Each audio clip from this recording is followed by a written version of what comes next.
Hello, everyone. Good morning, good afternoon, good evening. Welcome to the Aries Solar Festival webinar of the 2025 initiative. My name is Alexander, and I welcome you on the behalf of the coordination group of the 2025 initiative. And we begin our gathering today with a group alignment.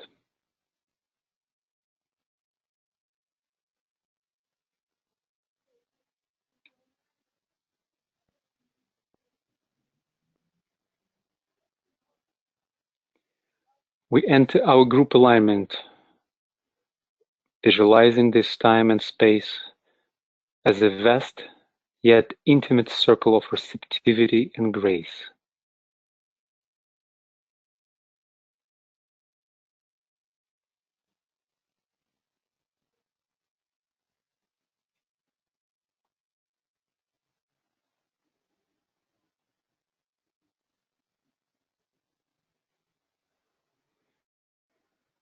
We visualize ourselves coming in a circle on a mountain plateau.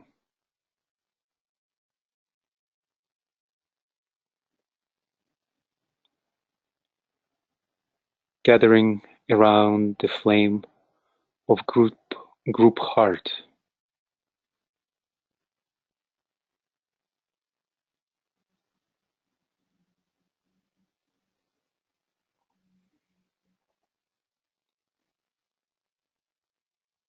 And we see how the fire of the group love energizes and expands with radiance of our individual hearts projected to the group heart center.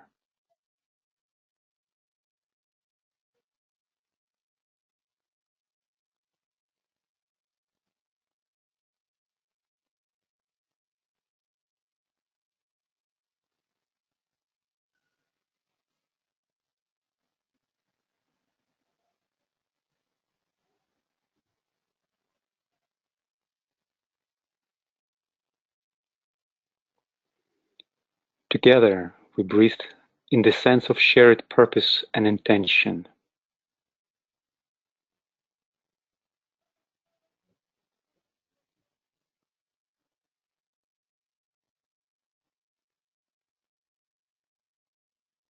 Standing united, we know ourselves as individual souls within the greatest group soul, meeting as a whole of many parts in a field of lighted love and spiritual will.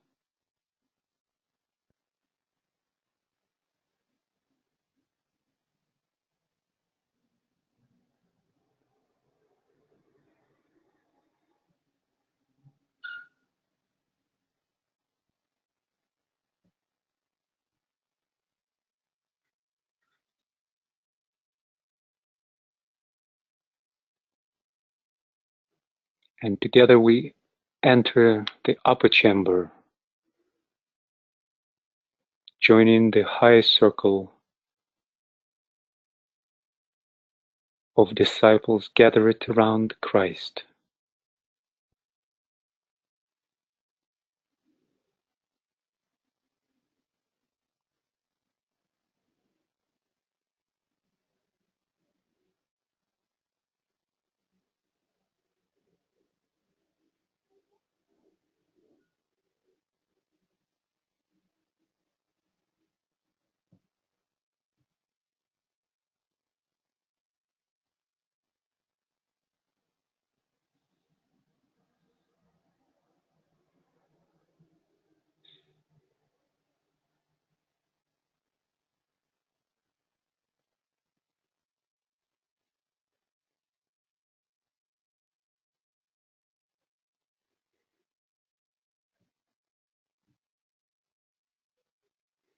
And through the focused hierarchical center of love, we align with the highest center of the will of God.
and standing together as one group,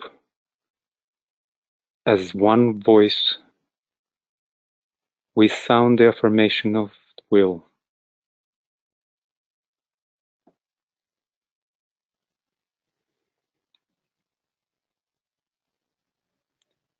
In the center of the will of God I stand. Naught shall deflect my will from His. I implement that will by love. I turn towards the field of service. I, the triangle divine, work out that will within the square and serve my fellow men.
Thank you.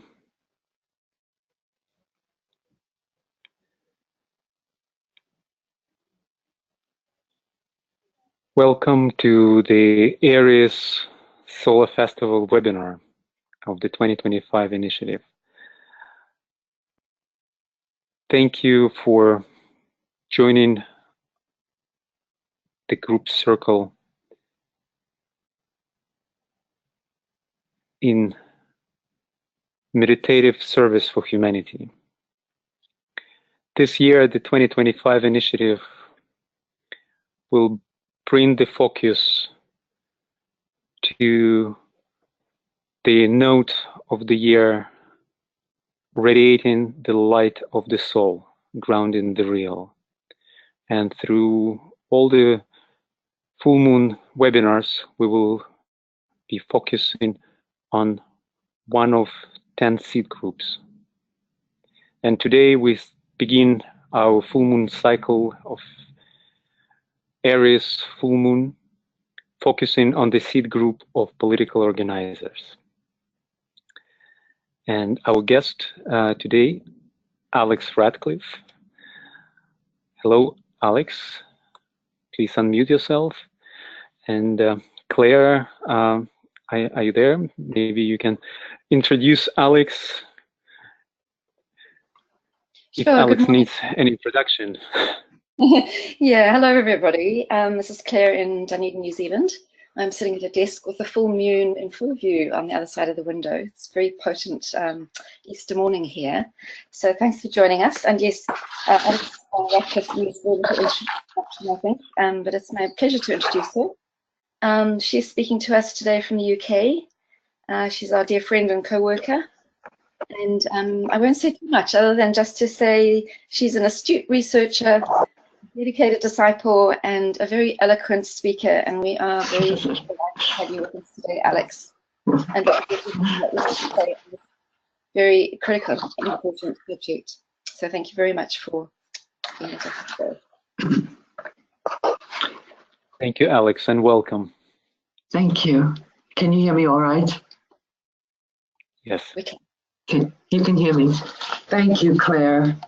Thank you. Claire's working behind the scenes here on the other side of the world, and this is such a fantastic team. Thank you so much, everyone. Yes, so I'm speaking to you from London, and we've had a very dark week, a lot of torrential rain, and then today the sun broke through, and it was quite magnificent. There's a very powerful first ray energy here now. And already I can feel the power in this group. But now it's gone all dark again. So I think we'll see what's going to happen tomorrow.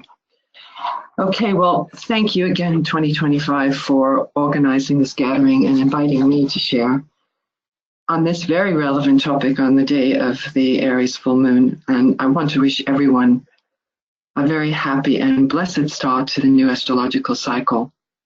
And thank you for finding the time to come together on this holiday weekend.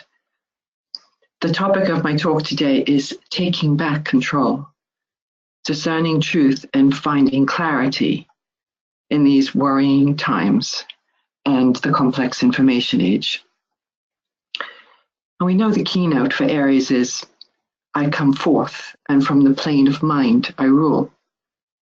And that the esoteric ruler of Aries is Mercury, the god of communication, the messenger of the gods, and also known as the principle of illusion.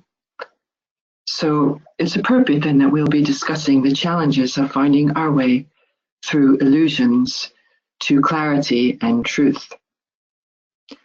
Now, we're told in the Alice Bailey writings that it is the dweller on the threshold that needs to be recognized and overcome, and that this dweller is illusion, glamour, Maya. Maya being that vital, unthinking, emotional mess in which the majority of human beings seem always to live. That's her quote, not mine. We're told also that only the intuition can dispel illusion. And she writes, if you can overcome nature,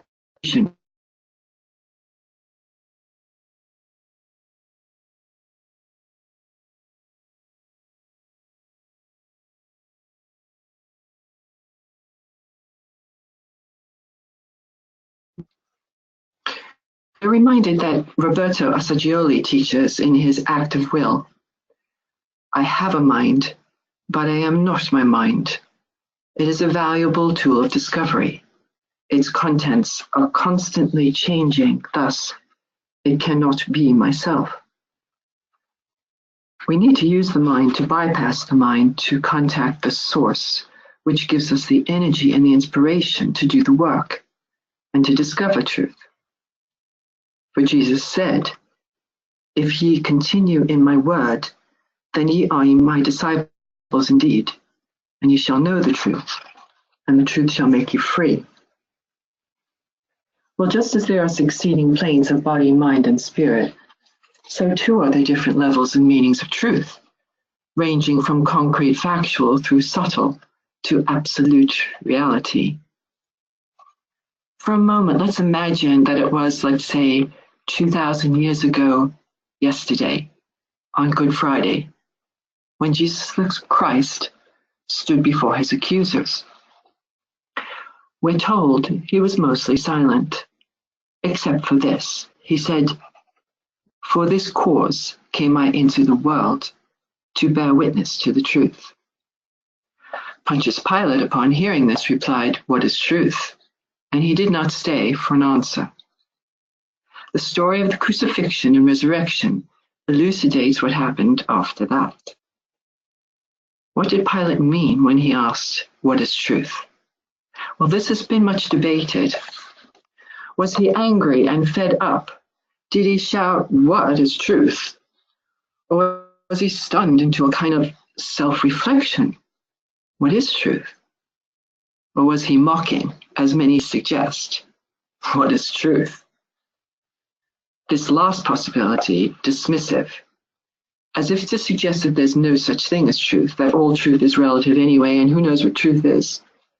This would very much correspond to a prevailing attitude today defined as the post-truth era. The term post-truth is defined as denoting circumstances in which objective facts are less influential in shaping public opinion than that which appeals to emotion and personal belief. In other words, feeling and emotion are at the heart of the post-truth culture, as opposed to rationality and fact. This term also refers to the concept that in today's world, truth is not just relative, but also quite personal and not necessarily related to facts at all. And what of facts? They are also thought to be relative. If honesty is the foundation of character, then truth is the essential base upon which democratic society is built.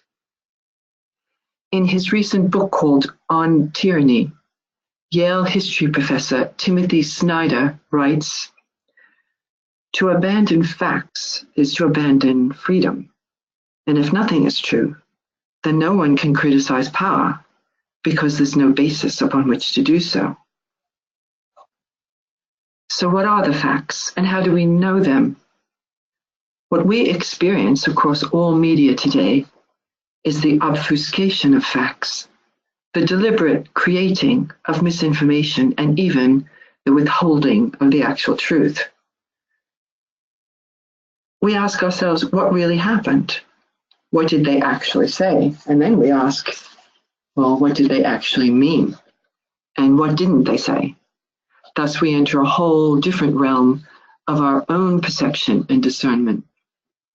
We can try out this fun practice to sharpen our wits anytime, any day by just listening to politicians speak to anyone. But to return to a key aspect of the subject, the confusing flood of information. How much of the information we hear in media is based on what someone said that someone said, like the telephone game? Think back to not very long ago, before the internet, how information was shared. Handwritten letters, telephone calls.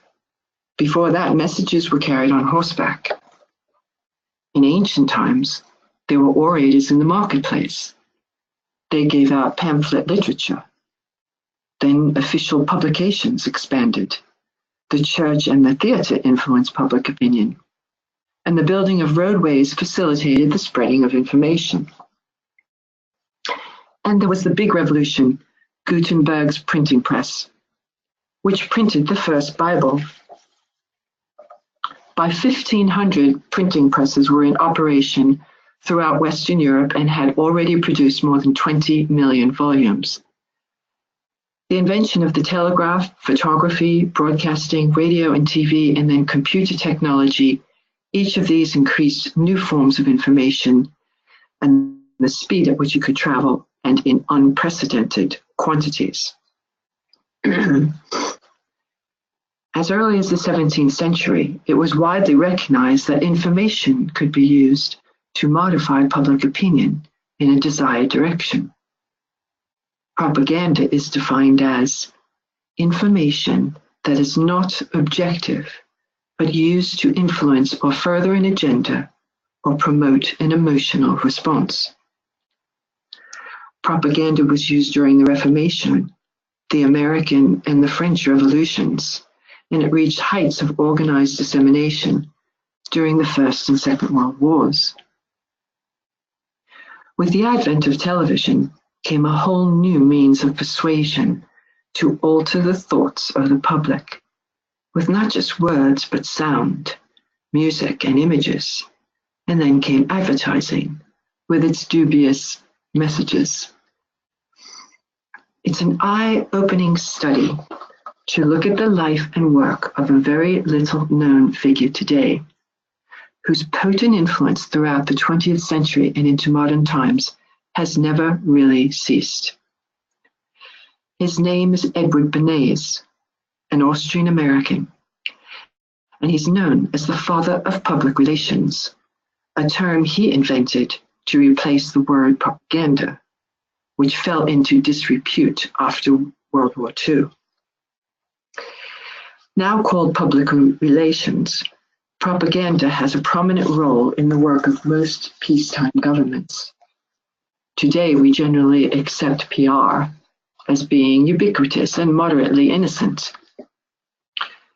Well, to understand that it isn't, and to recognize the importance of the influence of Bernas, we may peruse his books such as Crystallizing Public Opinion and the excellent documentary series on YouTube called The Century of the Self, about Bernas and how the modern American mind came to be so readily manipulated upon early in the 20th century. The title refers to the modern individual whose thoughts and fears and desires are cleverly and deliberately tapped into for the purpose of spreading certain ideas, achieving certain goals, and for the financial or political gain of a few. Bernas lived to be 103, became a millionaire, was employed by celebrities and presidents to improve their public image, and by big corporations, advertising companies, and multinationals. His uncle was Sigmund Freud. It is said that before Freud, people didn't know or talk so much about feelings and emotions, or see them as being significant to the constitution of human beings. Freud uncovered the feelings and the subconscious, but his nephew Bernas realized that these could be manipulated, and for substantial profit. Everyone wanted to employ Bernas. It's said that Goebbels read his books and employed his methods. The tobacco industry is one of the many that employed Bernas to devise propaganda to convince and influence women to smoke, which until then was taboo for a female. This he very successfully did. Women were sold the idea that cigarettes would make them look independent, attractive, and powerful. He invented the phrase and promoted the message that cigarettes for women were torches of freedom. We may understand the complexity and unfortunately the corruptible nature of international relations today through reading the Blue Book Problems of Humanity written in the 40s, and particularly in the chapter entitled The Problem of Capitalism and Labor. But we can also look into the story of Edward Bernas, Guatemala, and the United Fruit Juice Company, and what took place in the 50s, which is all documented. How the Guatemalan Democrat Socialist president was overthrown by government and intelligence services through the help of the propaganda of Edward Bernas, who helped convince US citizens that the newly elected president of Guatemala was a communist. Abetted by the fears of the American people of a supposed communist threat on their doorstep, Guatemala and the overthrown democratic president never recovered from this event. The then Vice President Richard Nixon went on TV to rejoice that the people had overthrown a communist regime. This is an early example of the use of propaganda, and today this is known as psychological operations. This is what Bernas calls the engineering of consent, which Noam Chomsky also refers to frequently in his many books and talks. So what is the engineering of consent? It is in part the influencing of society and of public opinion using advertising, images, words, slogans, news headlines, which tap into the fears and concerns of ordinary people and thus gather public support for certain ideas and programs of their government, and often, and in particular, for war. It was Bernas who worked with President Woodrow Wilson to garner American support for the First World War with his invention of the phrase, "to make the world safe for democracy." We all remember before the Iraq War the soundbite, weapons of mass destruction, WMDs, which engendered so much fear and then consent, but never existed. The engineering of consent takes place in numerous ways and for many purposes. How many ideas about life and death, about your country and especially other countries, about other races and religions, about values in society, about drugs and sex and violence, have you or your children absorbed and formed over many decades of exposure to news and films, images, and information? And who determines and controls those things in the multimedia that we are told to think and to believe? And for what purpose are they so determined? How many of those values have been formed and thoughts adhered to through our own independent thinking, discrimination, and discernment? If we've been so fortunate in our lives to have been influenced by responsible and worthy teachers and parents, friends, or better yet, by the guiding light from within and above, then we may stop to consider the state of a person, a people, or a society which has not been so blessed, but whose opinions and beliefs have been formed by the influence of less worthy sources. Which brings us to technology. Neil Postman, a respected cultural critic, wrote a well-known book called Technopoly, which chronicles our transformation as a society that uses technology to one that is shaped and even monopolized by it. He also wrote another book about television and films called Amusing Ourselves to Death. He says, technology's gifts are truly bountiful, but not without heavy costs. Are we controlling technology, or is it controlling us? He makes the valid point that with every new technology, we tend to rejoice and focus on what is gained, but also always there is something lost. Think of those huge, excited audiences when a new iPhone is introduced. Society tends not to think about what might be lost.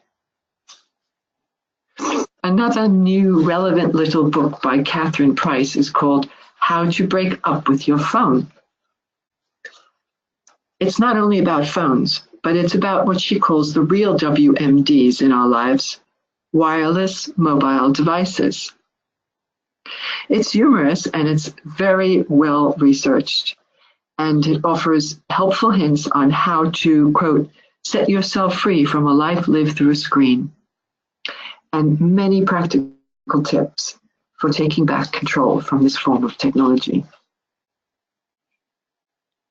Indeed, with continuous and constant conversations and connectivity, who will teach our children about real relationships and real connection?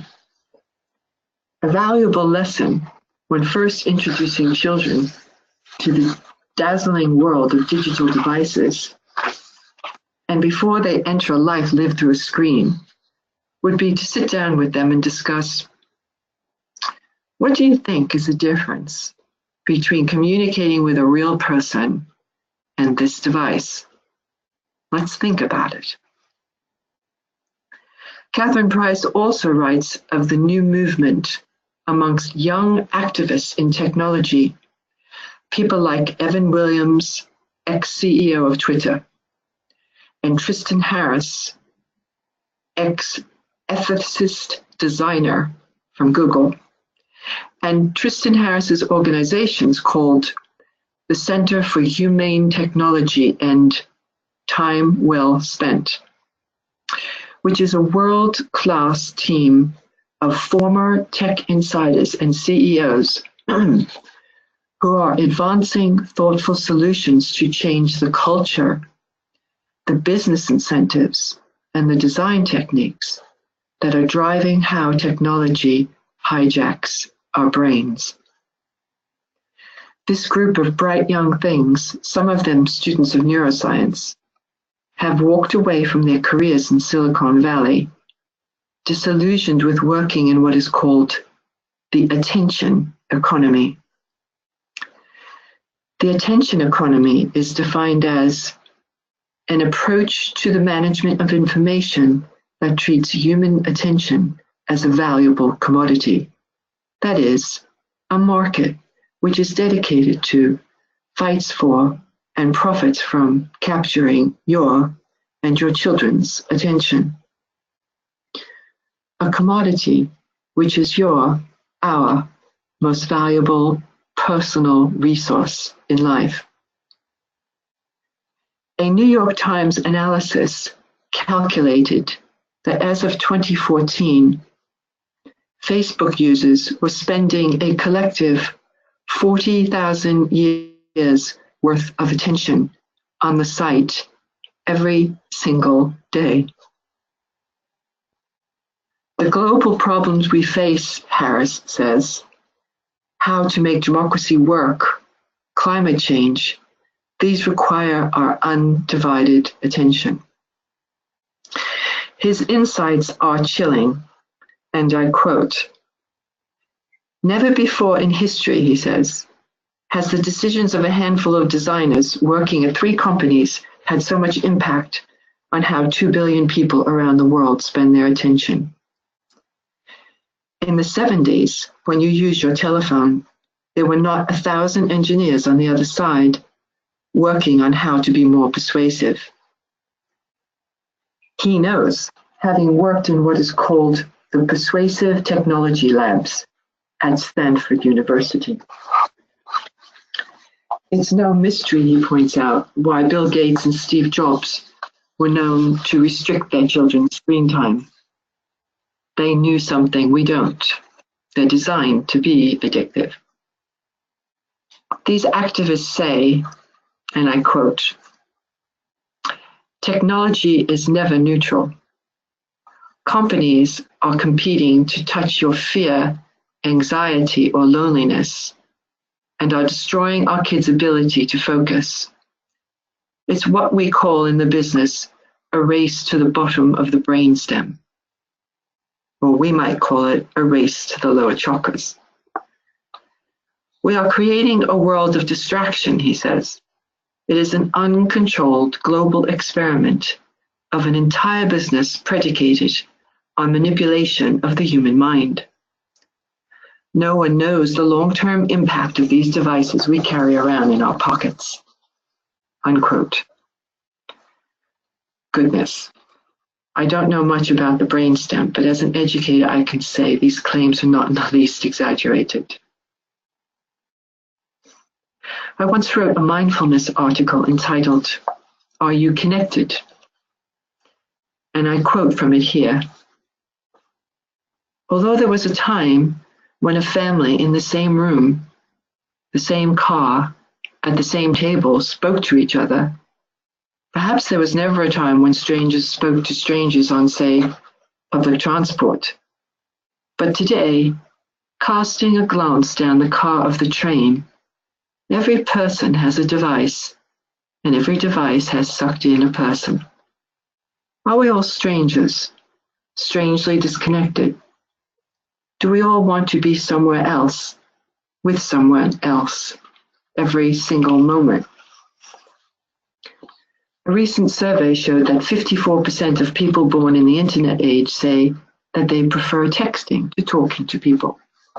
But 60% also said they felt that their family would benefit from device-free time. And rightly so, because this is what happens. I am here with you, and you are there with someone else.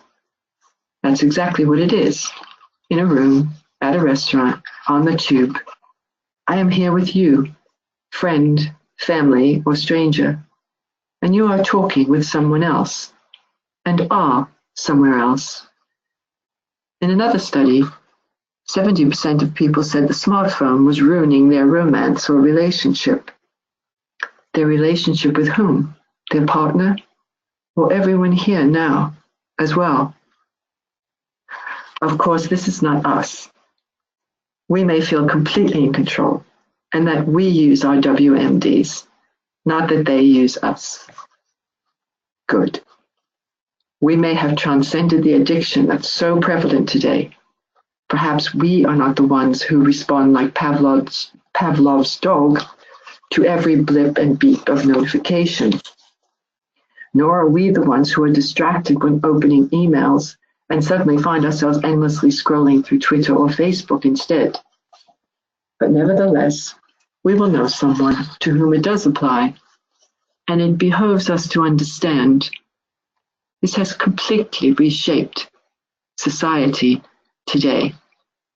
For better or worse, for both good and bad, it has changed everything.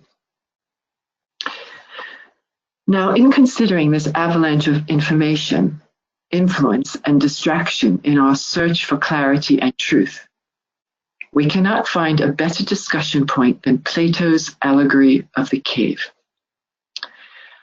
Put very simply, it is this. The people in this cave are chained to the walls and forced to look at shadows, and for so long that they believe the shadows are real. When one prisoner is brought out into the light of the sun, he is at first completely disoriented and cannot believe what he's told, that everything he now sees up in the light is real. His eyes eventually adjust, and now he can even turn and face the sun, which is the ultimate source of everything he can now see. When he returns to the cave to free the other prisoners and tell them the truth about what is real, they violently resist any attempt to free them. Plato says our lives are like prisoners chained in a cave, forced to believe in shadows. So how does society, in the noise and complexity of influences of the modern information age, lose its clarity and its touch with reality and come to be confused or deluded by the shadows? Well, here is another analogy. I hope you will follow it closely. There's a term in common usage now for a kind of mind manipulation, and it's called gaslighting. It's derived from a play and then a 1940s movie called Gaslight. The gaslight effect refers to the effect of hearing repeated untruths, contradictions, and denials until the listener or targeted individual or group begins to actually doubt their own perception. It attempts to destabilize the target and delegitimize their beliefs and the target's own comprehension of events. The term has been used in clinical and research literature as well as in political commentary. This method and its effect is well known by those who wish to influence public opinion. The film's message is very significant. In the film, first the woman loses her freedom to her conniving husband, who ultimately wants to drive her mad and take over her wealth. Out of love and foolishness, she gives up her power of choice to him and follows him blindly, allowing him to limit her activities to what he has chosen for her to do. She is enamored, dazzled by her seemingly loving husband, but he dominates and badgers her and incites fear. She's distracted.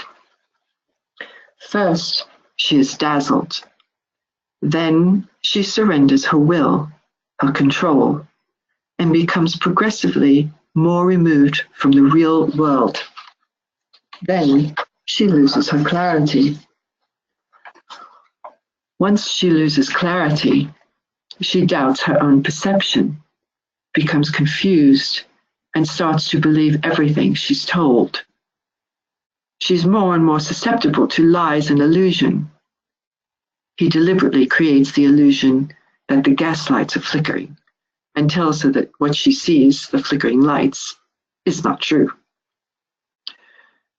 She no longer knows or remembers who she is and begins to go mad, which was his intention, in order to rob her of her wealth.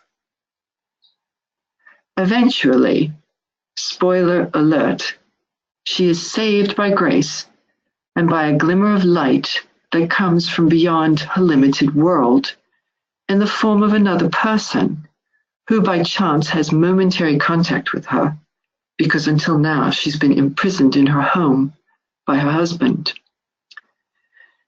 This person, this other truer influence, awakens her step by step to reality, to what her husband is doing, and she begins to see the light. Her confusion is dispelled. She sees the truth and recognizes and remembers who she is and what she knows and what she needs to do. She takes back her power and throws off the influence of the villainous husband once and for all.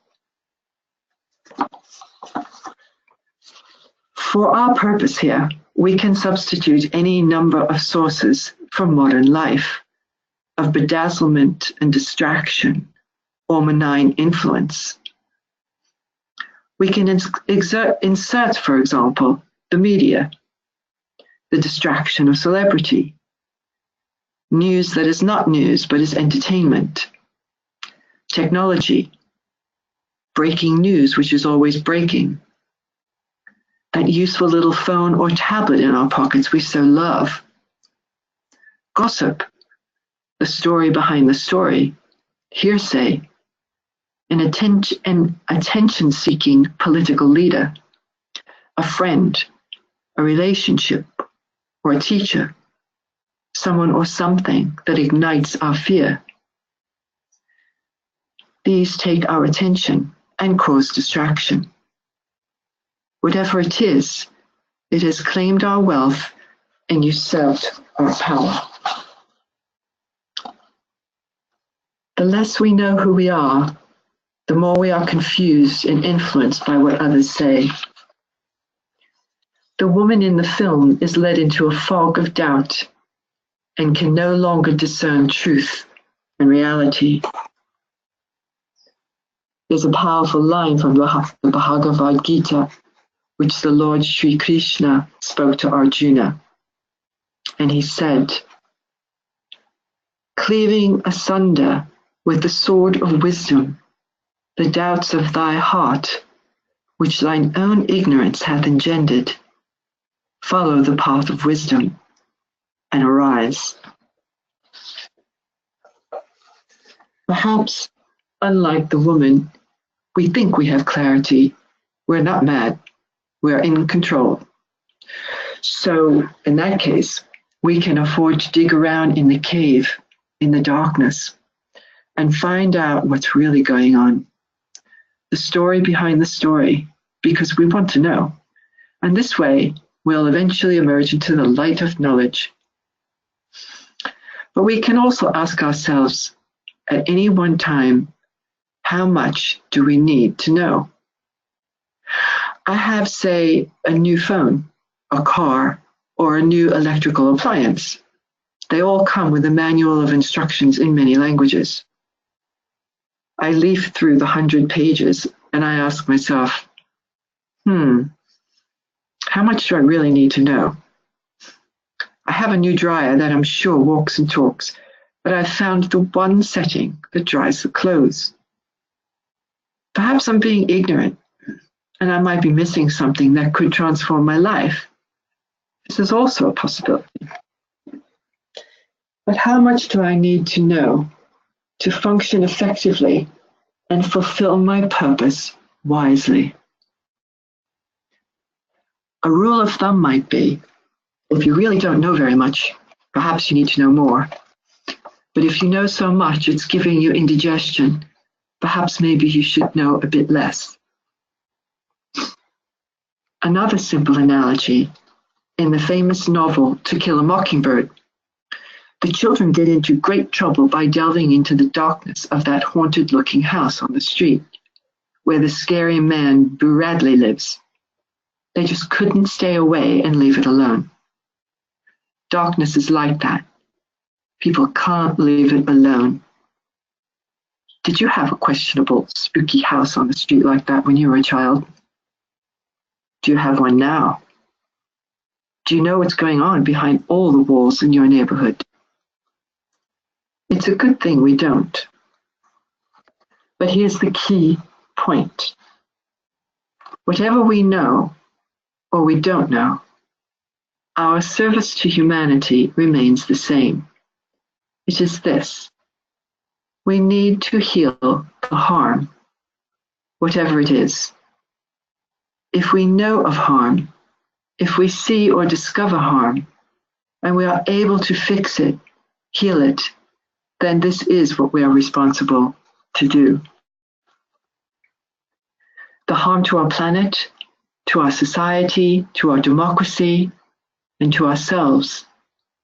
And we're doing this, are we not, by the work and service we engage in, the groups and organizations we belong to and support, and the work of transformation of ourselves. That also is healing harm, that which is within our unredeemed self, the hurt, pain, or ignorance which would stop us from reaching our highest potential. And what is the key to this healing? Our seeing through our attention. First, we see, we recognize, then we transform or heal. If we see no harm, no darkness, that's fine and good.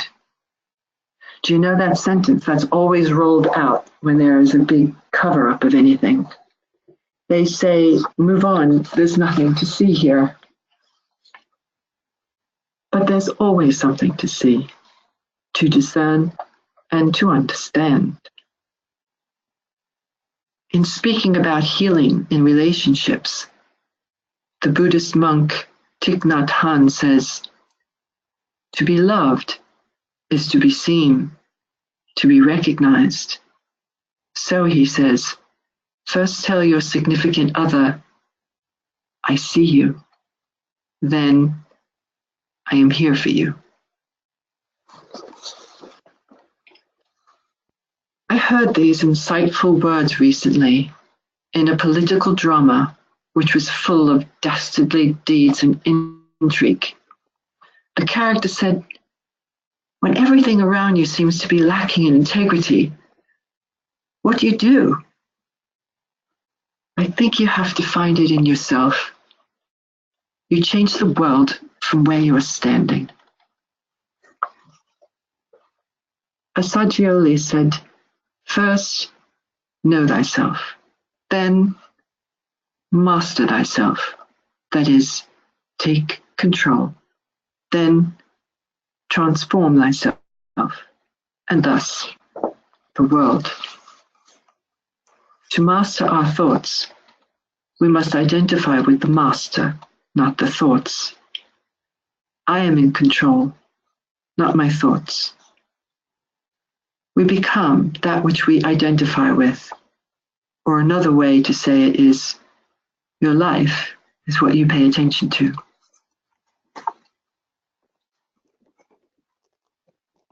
The earth is a veritable battlefield, a Kurukshetra, with the light and the dark, the lower and the higher, battling it out. And the earth is quaking as the veils are being rent in twain. But the light, by its very nature, is the truth, the one and only truth. It is who we really are, sparks of the eternal, divine light. There's a Sufi story about a king who sent his servant into a far country to perform a mission, to do just one thing. The servant found the country dazzling and distracting, and he returned to the king without having accomplished the mission for which he was sent. But he did do everything else.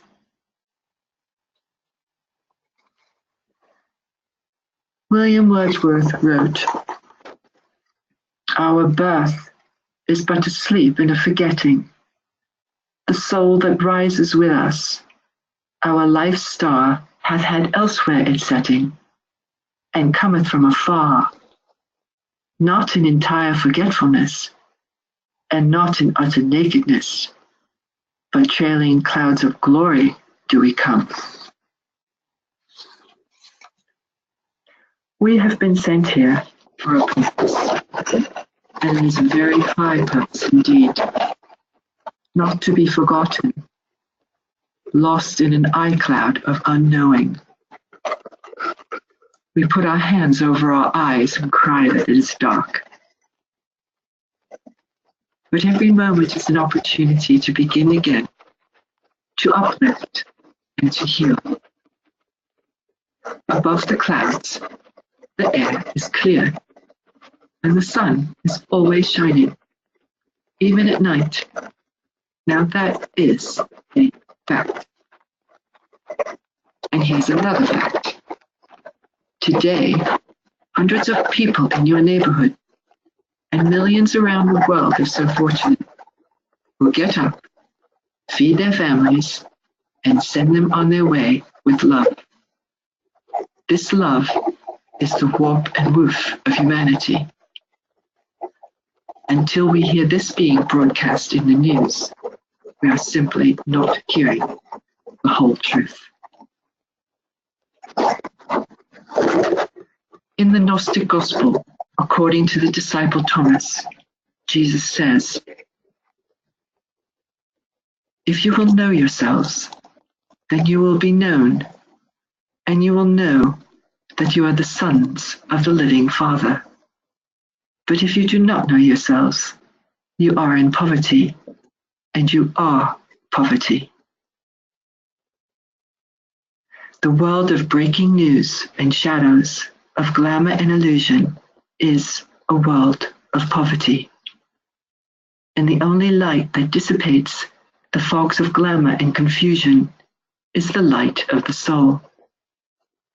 So we build the lighted house, lift our eyes to the hills, and saturate ourselves with sacredness, that we may not lose sight of the goal, the reason for which the King sent us into this far-off country.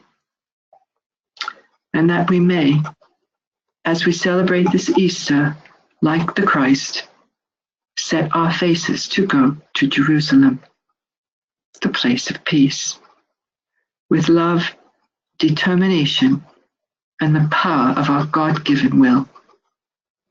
And so uplift humanity, clear the fog, and bring heaven to earth. Thank you.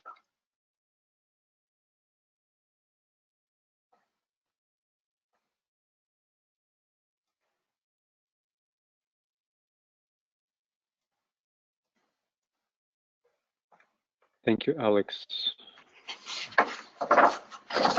Such a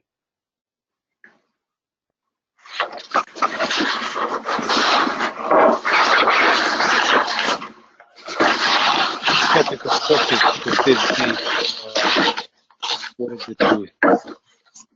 So I invite our listeners to join the conversation and share your thoughts, your comments, your questions. You can raise your hand using the function on your control panel, and we will unmute you, or you can write your comments in the question section of your control panel.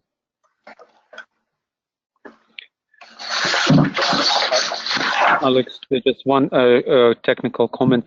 I think you are very close to your microphone, so there's some noise coming along the your voice.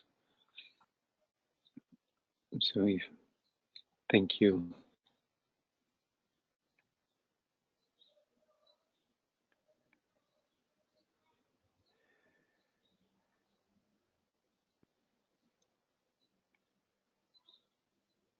There were a couple comments shared during Alex's presentation, and I reposted them in the chat section, so you can read them. And there is a comment from Michael Linfield and a comment from Leslie Van.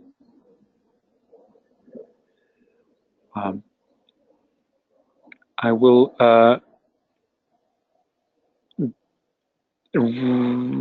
read them for our listeners who will listen the recording of this webinar and won't have access to these comments. But while I'm reading it, I invite you to raise your hand and join the sharing. I'm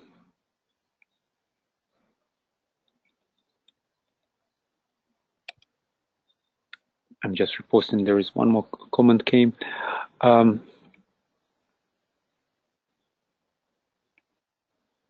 So Michael wrote, "Truth is simply the complete coherence of the universe in relation to every point contained within it." It's a quote from Teilhard de Chardin.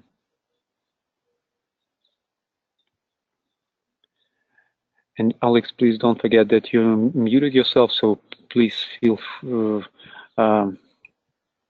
don't forget to unmute yourself when you want to step in.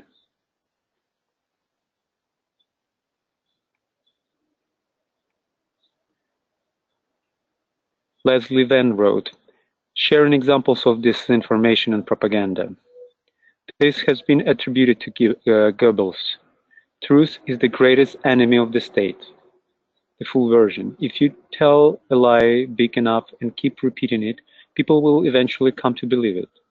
The lie can be maintained only for such time as the state can shield the people from the political, economic, and military consequences of the lie. It thus becomes vitally important for the state to use all of its powers to repress dissent, for the truth is the mortal enemy of the lie, and thus, by extension, the truth is the greatest enemy of the state." And the source of the big lie technique is this passage taken from chapter 10 of James Murphy's translation of Mein Kampf. "All this was inspired by the principle, which is quite true within itself, that is the big lie there is always a certain force of credibility, because the broad masses of a nation are always more easily corrupted in the deeper strata of the emotional nature than consciously or voluntarily, and thus in the prime simplicity of their minds they more readily fall victims to the big lie than the small lie, since they themselves often tell small lies in little matters, but would be ashamed to resort to large-scale falsehoods. It would never come into their heads to fabricate colossal untruths, and they would not believe that others could have the impudence to distort the truth so infamously. Even though the facts which prove this to be so may be brought clearly to their minds, they will still doubt and waver and will continue to think that there may be some other explanation. For the grossly impudent lie always leaves traces behind it, even after it has been nailed down, a fact that it is the fact which is known to all expert liars in this world and to all who conspire together in the art of lying." Quote from Mein Kampf by Adolf Hitler. There are raised hands, so I will unmute Sheldon. Hello, Sheldon. Yes. Thank you, Alexander. Alex, thank you for a masterful presentation. I feel like I've been to a college course on some of the dilemmas that confront us today with this overload of information. I do want to add that, and just to say the obvious, as you started out, this is the full moon of Aries, which is, as DK tells us, the light of life itself.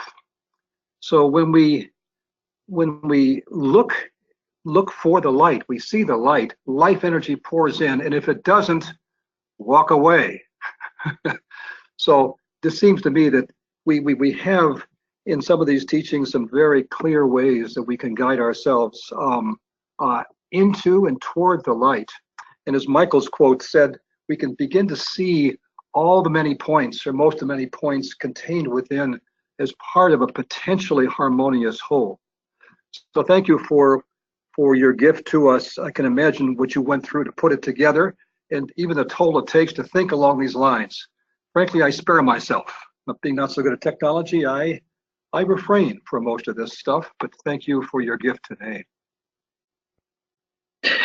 Thank you. Thank you, Sheldon. Thank you. I think, of course, I knew you wouldn't be addicted to technology, but I think it's important to understand the situation we're facing. It has changed everything in society, and I think that's significant. Yeah.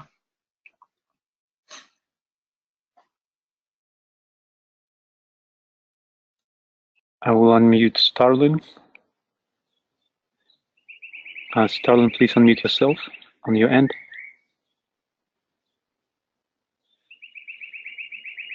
Unmuted. Alex, yes. Thank you so much for a very informative and eloquent talk.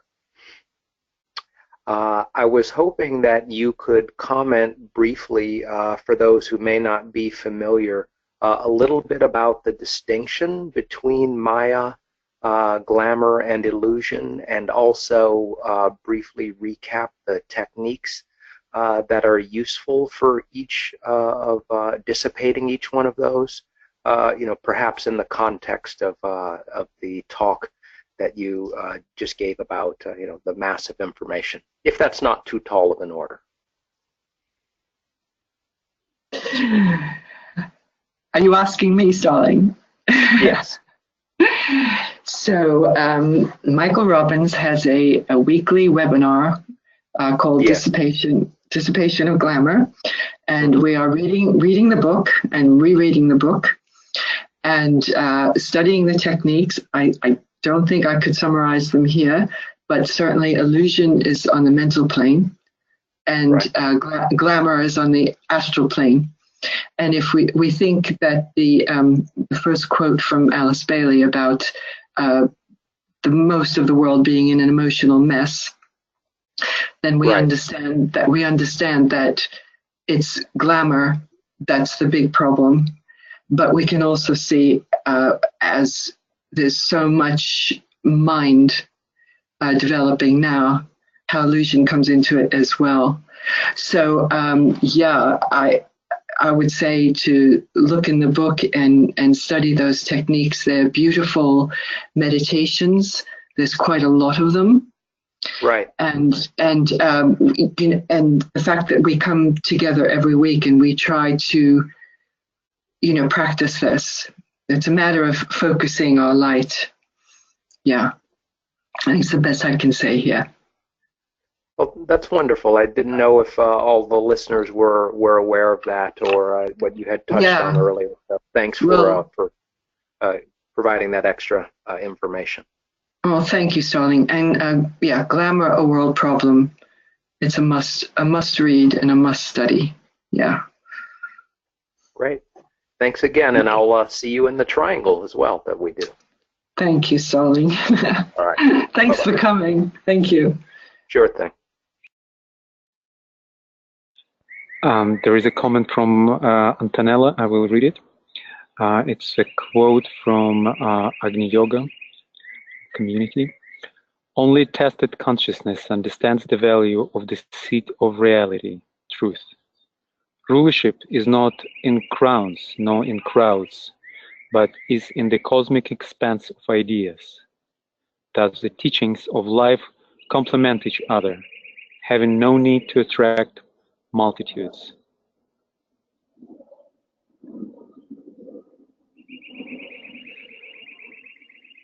I will unmute Christine. Christine, welcome. Hello. I am so happy that we have come together to talk about what I have been researching in a more sacred way. We really need to just keep in mind the intention behind what we are being fed. I need to go back even further because we need to know who is actually controlling the world. and I will take you back to the Rothschilds in England, who blackmailed their kings to take control of the banking system. I want you to know that in this country there was an ulterior motive for Facebook, because the man called Zuckerberg is a grandson of a Rockefeller. And the Rockefellers and the Rothschilds and the Mellons and J.P. Morgan, these are the central bankers. These 13 families control the world. We, with our sacred minds, can only hold the light. There are others working on our behalf, and this will all come to light very soon. Every day there are revelations. I will just leave with a famous Essene quote, because I read them every day. Use mind as servant, never as master. Thank you again, my brothers and sisters.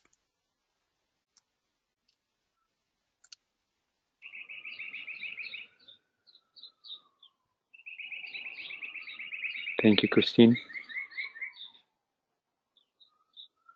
Marta? Thank you. You're unmuted. Can you hear me? Yes. So inspiring and energizing, Alex. And yes, what it took to put it together is truly impressive. Alex, I had a question. My way of attempting to take charge in the space of so much information is to reach out toward what I need to know in terms of whatever work it is that I'm doing.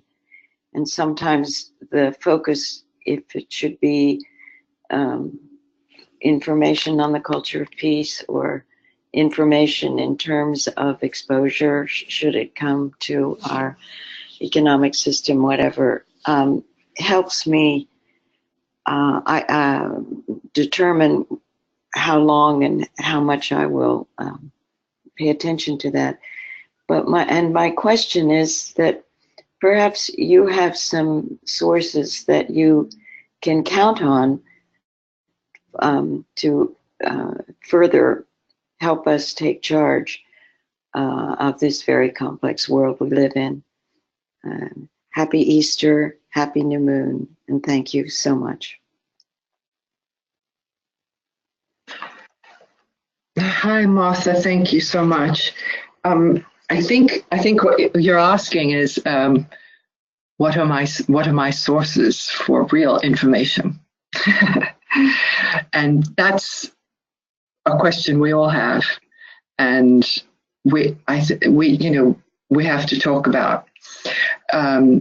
I think first what I want to say is how important it is to find the balance. I hope that came across in the talk, to find the balance between what we want to know and what we need to know. And then I also hope I pointed out what we ultimately need to know and to do, and to kind of juggle all of that. I mean, I certainly found that during the research for this, I tend to research quite a lot, that my attention was taken away from the darkness and the events in the news. And that was quite a relief. It was like a detox in a retreat. But as I said in the example about, manuals of instructions, then you might, we need to see the harm to heal it. So it's no good just putting our heads in the sand or just, disappearing in light supernal, which we all would like to do, and not have to look back and clean up the mess. So I hope that came across, the need to find the balance. And as far as worldly information goes, I think most of us have realized that, and I think this, I hope this come across in the talk as well, that you can't really rely on your mainstream media at all. And this is where technology is a help to us if we use it and we don't abuse it or go down the rabbit hole and get lost in it, that there are, there are sources of information, places and websites, which I wouldn't go into here, that are more reliable. But it's also an activity in discernment, because something I didn't touch upon here is that fake news is also a very big aspect of society, and websites are fake, and they appear real, and so we have to be very careful about our sources. So that's a practice in discernment, and of course always speaking to someone who you know and trust, who understands the situation a bit, so that helps too. I don't know if anyone else has an opinion on that, and I don't know if that helps you, Martha, but that's what my thoughts there.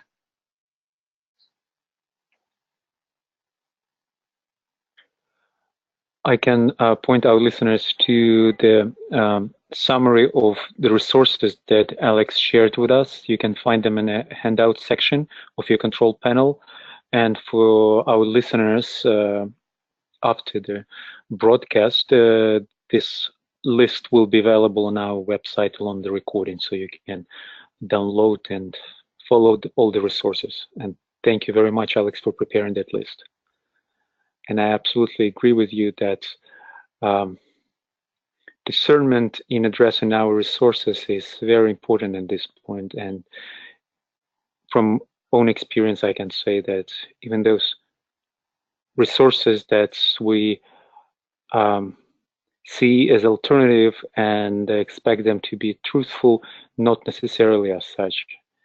And so it's definitely a big exercise for each of us to try to see clearly through the veils of glamour and illusion, and proceed working for the purpose of the betterment of humanity and in its evolutionary path. And time-wise, we are approaching the time of meditation. And before we go in meditation, Alex, may I ask you if you could give us a focus for the meditation? What is the main message that you suggest us together take into the focus as we meditate together under the energy of Aries? Well, the meditation is a meditation on goodwill. Excuse me. And we will have a seed to meditate on. And it's solving the problem of offsetting hate and learning to use goodwill in practical and creative ways. So yeah, the focus of the meditation is on transforming the darkness through goodwill.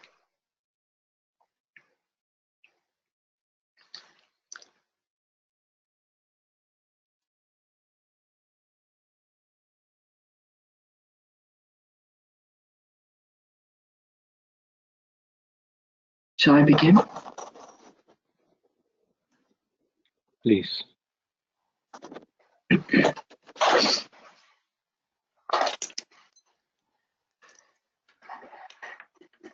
Standing within the light of the soul-infused personality, we unite ourselves with the soul of the new group of world service and link up in thought with all those men and women throughout the world who are working in a progressive way.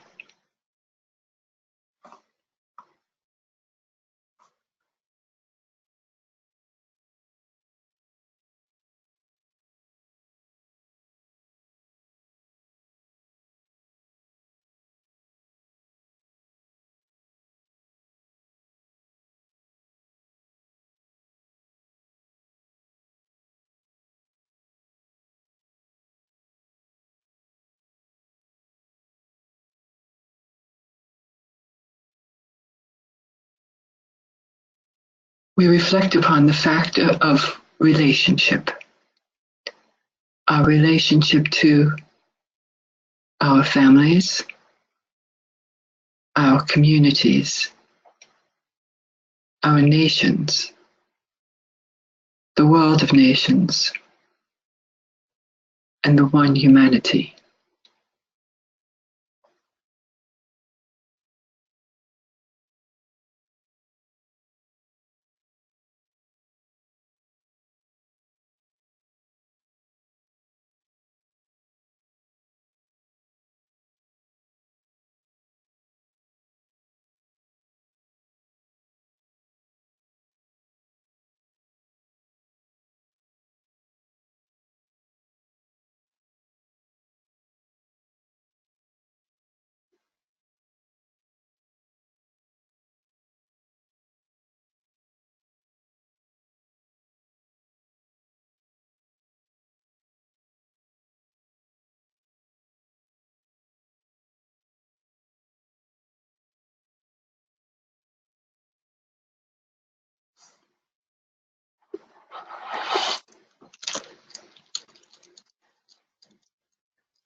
We speak together the mantra of unification.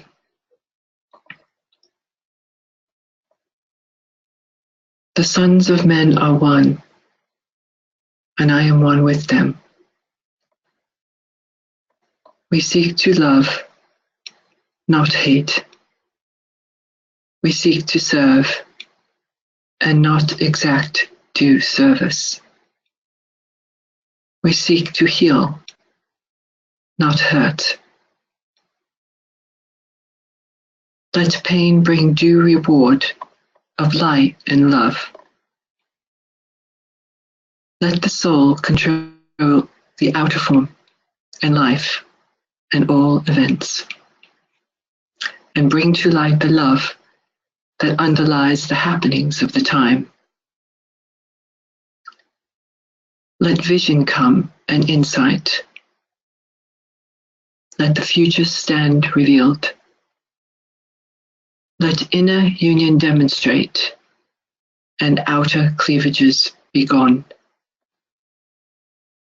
Let love prevail. Let all men love.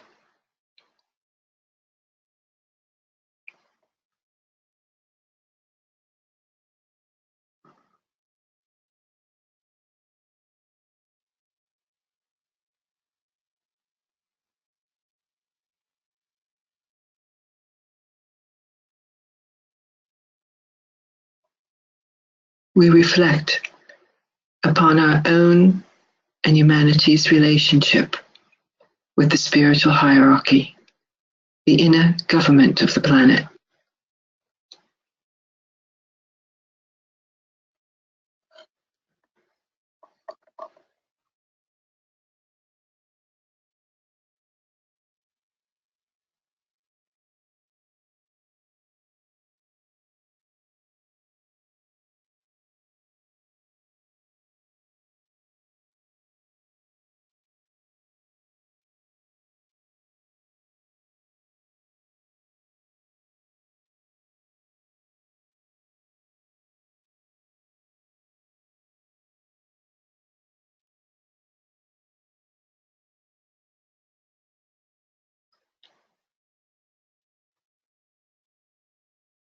We imagine that we are standing within the center of the spiritual hierarchy and are immersed in the consciousness of the Christ, the heart of love within the hierarchy.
Maintaining that high point of contact, we let our thoughts reach out to include all members of the human family, in whom the energies of light, love, and the will to good are active.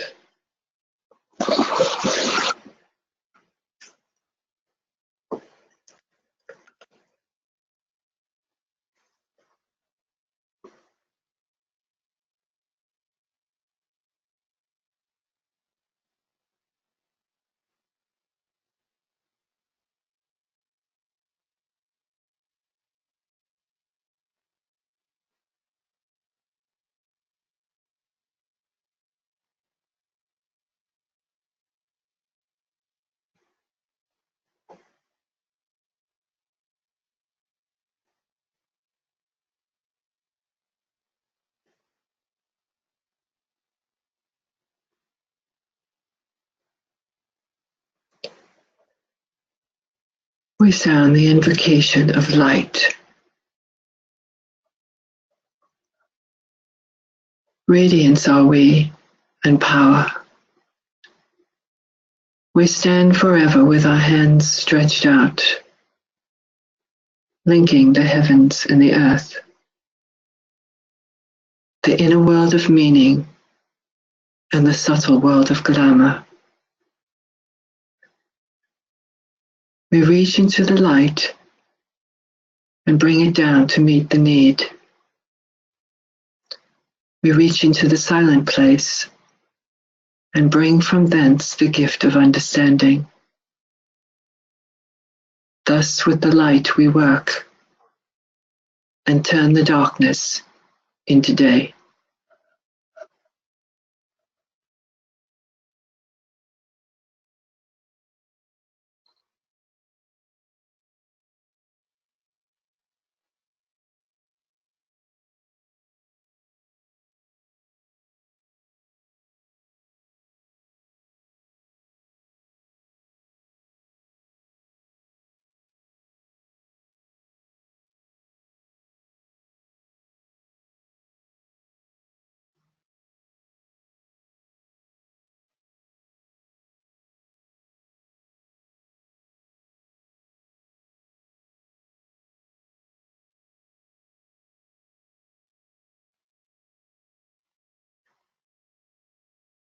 We visualize the energies of light and love flowing from the spiritual hierarchy through the men and women of goodwill into human hearts and minds, infusing them with goodwill and divine qualities, creating loving and harmonious human relationships between individuals and groups.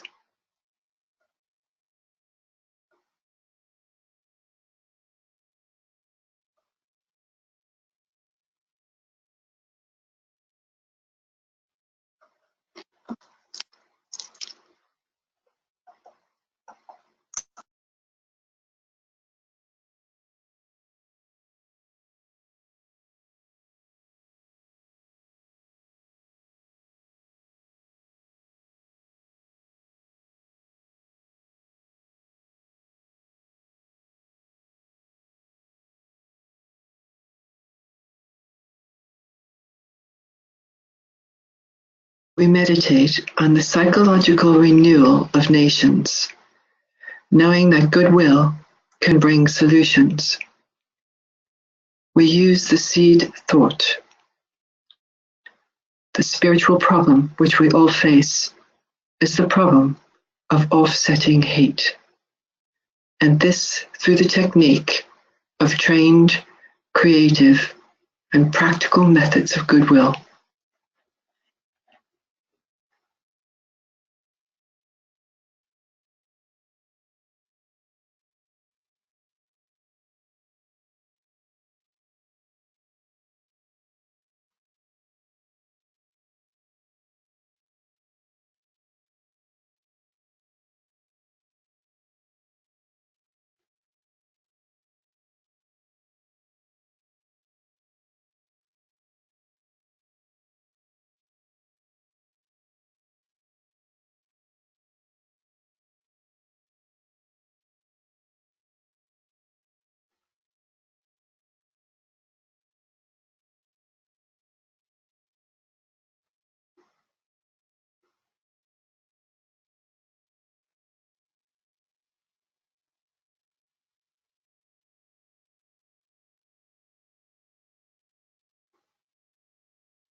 we visualize that we are helping to build a channel between the spiritual hierarchy and humanity, through which the energy of goodwill may flow, uniting humanity, solving its problems, and healing all differences and cleavages.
Linked in thought with men and women of goodwill all over the world, we say the great invocation, knowing we are radiating its potent energies to humanity.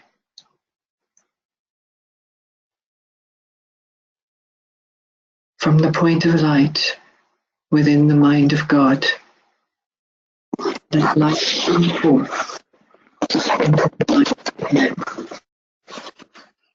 Let light descend on earth. From the point of love within the heart of God, let love stream forth into the hearts of men. May Christ return to earth. From the center where the will of God is known, let purpose guide the little wills of men, the purpose which the masters know and serve. From the center, which we call the race of men, let the plan of love and light work out, and may it seal the door where evil dwells. Let light and love and power restore the plan on earth.